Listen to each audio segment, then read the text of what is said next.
Et bonjour tout le monde, j'espère que vous allez bien. On se retrouve aujourd'hui pour une nouvelle vidéo.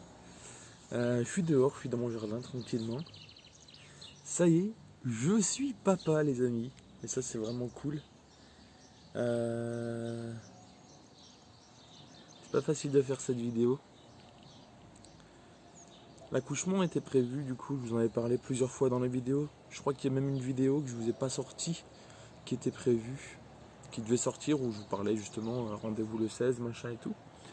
Donc hier, le 16 juin, était prévue la césarienne de Nevi. Ça va mon petit chien? De Nevi. Parce que c'est une grossesse, c'est des jumelles, hein, comme vous le savez. Du coup, il déclenche l'accouchement un mois avant la date butoir. Donc en gros, il voulait le faire accoucher à 8 mois. Et voilà. Seulement, bon, si vous doutez que je suis déjà chez moi aujourd'hui, c'est que ça s'est pas passé comme ça. Le 8 juin dernier, donc il y a quasiment 10 jours, je crois, je sais pas. Je sais pas combien on est. On est le 17, ouais. Le 8 juin, donc Nevi, il faut savoir qu'elle a eu une grossesse compliquée. J'en ai déjà parlé en vidéo. Euh, Ça a été le yo-yo. On nous a dit qu'on n'aurait qu'un bébé, qu'on n'en aurait pas, qu'on n'en aurait qu'un, qu'on en aurait deux, qu'on n'en aurait pas. C'était dans le flou. À partir du mois de janvier, au mois de fin avril, début mai, on a vraiment été rassurés parce qu'on a fait une amyosynthèse, on a fait une IRM, machin et tout. Et les deux bébés allaient très très bien. Aucun problème. Juste une toute petite problème sur l'une des petites. Il manquait son arête du nez. Mais ils ont fait tous les examens et tout est bon, tout est nickel, le cerveau est bien développé, il n'y a aucun problème. Donc là, à partir de là, on nous dit vous aurez bien deux enfants, etc. Donc là, super, tout se passe bien, nickel, on est content. Donc ça, c'était début mai.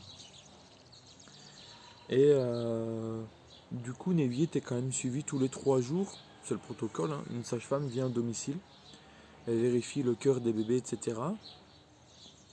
Et le 8 juin, elle est venue, et rare fois où je ne suis pas avec elle. D'habitude, je suis tout le temps là pour l'examen, tu vois, un examen banal, hein. Soit, c'est pas important. Et ce coup-ci, j'étais pas là, j'étais en stream, parce que je faisais une OP, enfin bref.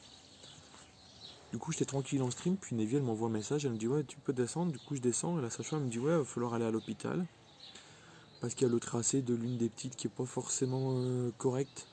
Elle me dit, il n'y a rien d'inquiétant, vous prenez la valise, vous allez à l'hôpital, ils vous en diront mieux. Donc hop, moi je coupe mon stream. Puis je suis pas mal stressé dans la voiture, plus que d'habitude. C'est pas la première fois qu'on va à l'hôpital pour une vérification. Je suis pas mal stressé dans la voiture. Après ça joue peut-être parce qu'au mois de février-mars, j'ai fait un rêve comme quoi que mes petites allaient naître le 8 juin. Donc ça c'est marrant. C'est marrant. Et du coup ce 8 juin j'étais un peu stressé. J'y ai pensé le matin mais je me suis dit voilà. Et du coup on part pour l'hôpital. La sage-femme elle dit bon le tracé est pas normal, vous allez à l'hôpital pour vérifier. Tout simplement. Et on arrive à l'hôpital et du coup les médecins font un examen et s'aperçoivent très vite qu'il y a un gros problème, c'est que l'une des petites, son cœur s'est arrêté. Voilà. Donc à partir de là, disons que les choses elles vont très très très vite. Donc on arrive à l'hôpital. 2 heures plus tard, ma fille est née du coup, Léna. Sa sœur aussi, Lucie. Bon malheureusement, son cœur s'est arrêté à Lucie. Et du coup, voilà. Du coup, je suis papa, mais dans des circonstances un peu particulières. Attendez, je vous filme le chat. Il est en train de boire, c'est trop beau.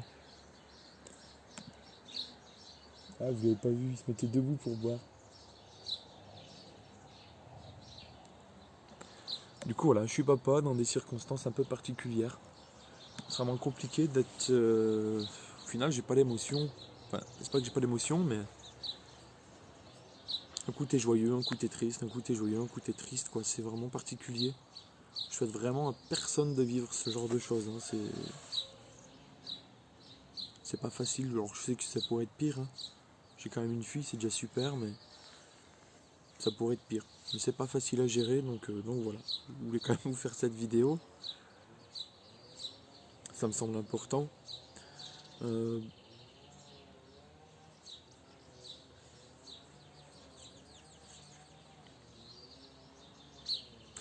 Pas tout le monde comprend le fait que je parle de ma vie privée comme ça sur internet.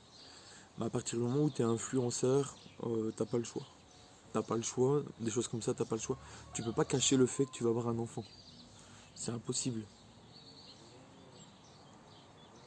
Du coup, avec Nelly, on a essayé de cacher la grossesse, pas cacher, mais de ne pas dire la grossesse le plus possible. Mais quand c'était trop compliqué et plus possible de le cacher, on l'a dit. Voilà, je vais être papa, des jumelles, voilà, c'est cool. Mais quand ça se passe mal, malheureusement, tu es obligé d'en parler.